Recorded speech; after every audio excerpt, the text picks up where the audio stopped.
बालू धनिया हो जिद जानी कर तू मानी लो बचनिया हो, मानी लो बचनिया हो, मानी लो बचनिया हो। कहे खाती हमारा से रूसल बालू धनिया हो जिद जानी कर तू मानी लो बचनिया हो। लसा लसा करता बदनिया बेनिया डुलाए देता हो ए राजा हो हमारा ला कूलर लगावाए देता हो ए राजा हो हमारा ला कूलर लगावाए देता हो। अरे चिंता मत कर आ जाई। हाँ तो सोच लीजिए।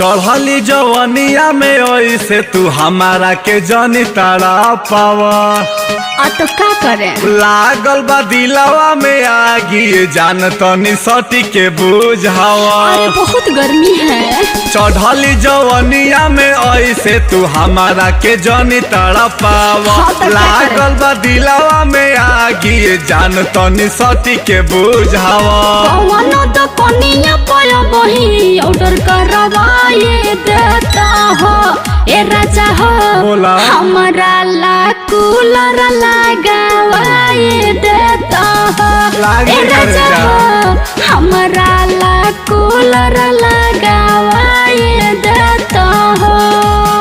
तोहार पापा दहेज में देले नहीं खन। अरे तो अपने बाप से पूछिए।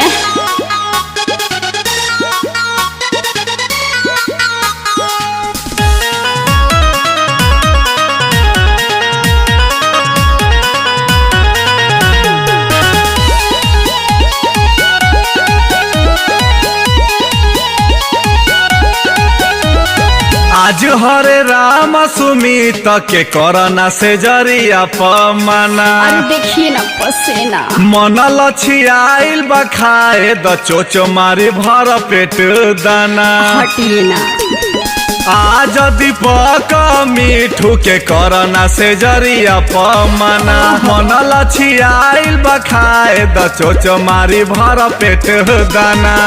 है बरिंग के सरधा राजा तू पुराए देता हो ए राजा हो हमारा ला कूलर लगावाए देता हो ए राजा हो हमारा ला कूलर लगावाए देता हो।